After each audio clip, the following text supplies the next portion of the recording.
Welcome back to my YouTube channel. आप देख रहे हैं इंग्लिश लर्निंग क्रेज। आज हम पढ़ेंगे कि अंग्रेजी में जुमले को कैसे कंस्ट्रक्ट करते हैं। अगर आपको एसवीओ के बारे में नहीं पता तो कोई बात नहीं, मैं आपको बड़े अच्छे तरीके से एसवीओ के बारे में बताऊंगा, क्योंकि एसवीओ के बारे में जानना बेहद ज़रूरी है अगर आप चाहते हैं कि आप एक अच्छा परफेक्ट जुमला कंस्ट्रक्ट करें। So let's get started. S से मुराद है सब्जेक्ट। सब्जेक्ट को उर्दू में फ़ाइल कहते हैं। फ़ाइल की डेफिनेशन ये है, ऐसा लफ्ज़ या ऐसा शख्स जो किसी भी काम को सर अंजाम दे। In English we can say the doer of an action is known as a subject.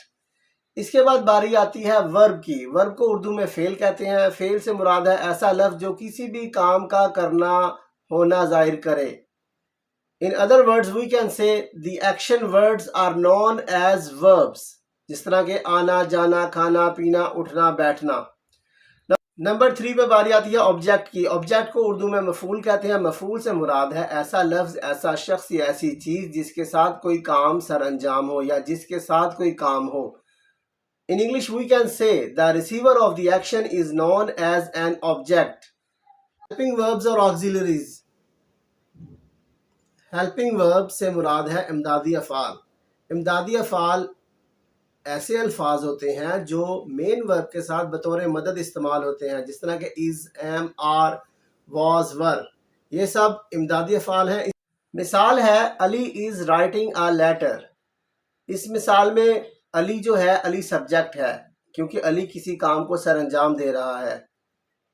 Is helping verb है, ये मेन वर्ब के साथ बतौर मदद इस्तेमाल हो रहा है। राइटिंग एक फेल है, काम है जो ये जाहिर कर रहा है कि अली लिख रहा है।